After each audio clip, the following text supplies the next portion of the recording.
Mais parfois, les produits étrangers sont difficiles à détecter et vont se nicher dans les denrées qui semblent les plus naturelles, comme le miel. Paul Schweitzer est apiculteur. Il produit son miel à l'ancienne, dans son jardin. J'ai des abeilles depuis l'âge de 12 ans.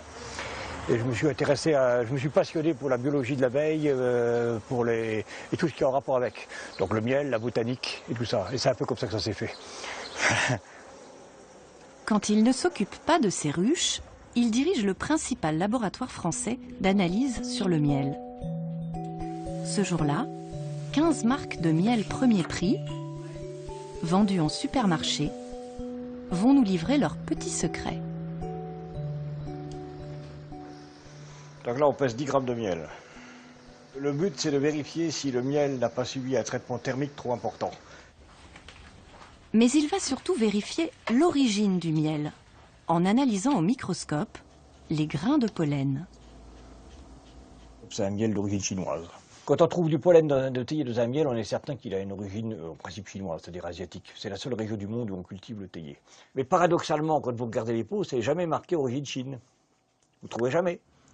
Sur aucun de ces produits vendus en grande surface n'est mentionnée l'origine du miel. L'astuce des industriels, mélanger des miels venant de plusieurs pays, ce qui évite de les mentionner sur l'étiquette. Qu'est-ce que je lis sur l'étiquette? Mélange de miel originaire et non originaire de la CE. Ben, tout simplement, légalement, on a le droit de marquer que ça à partir du moment où on met deux miels d'origine différente. C'est-à-dire que le consommateur, ben, il ne sait pas ce qu'il achète, puisque un miel non originaire et originaire de la CE, ben, ça veut dire qu'il provient de la planète Terre. Bon, ben, il peut difficilement venir d'ailleurs, donc on ne sait pas d'où il vient. Bilan, 1 pot sur 3 de miel premier prix contient du miel chinois. Et ce n'est pas tout. En contrôlant les sucres, le professeur Schweitzer repère vite une fraude courante. On va rajouter des sirops de sucre, c'est-à-dire on va rallonger le miel. C'est ce qu'on appelle une adultération, c'est-à-dire si vous prenez une certaine quantité de miel que vous rajoutez autant de sucre dedans, ben vous doublez la quantité de miel, entre guillemets, à vendre, et comme la valeur marchande des sucres est beaucoup plus faible que celle que le miel, vous faites une opération, financièrement c'est une opération juteuse, quoi. Plusieurs pots contenant du miel d'origine chinoise ont bien été falsifiés. C'est un miel qui est un mélange de Brésil et de Chine. Et il y a une falsification par ajout de sucre dedans. Retour en Chine. Nous avons voulu savoir s'il était facile de se procurer du miel pour l'exporter et surtout de le falsifier. En caméra cachée, nous nous rendons dans une usine de miel. Nous nous faisons passer pour des acheteurs occidentaux. En négociant le prix, le responsable va nous faire une étrange proposition. Il y a bien une possibilité pour faire baisser le prix. Si vous êtes d'accord, on peut augmenter le pourcentage d'eau dans le miel.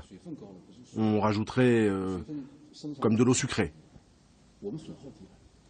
Vous voulez dire que vous êtes en mesure de le faire? Si c'est ce que vos clients veulent.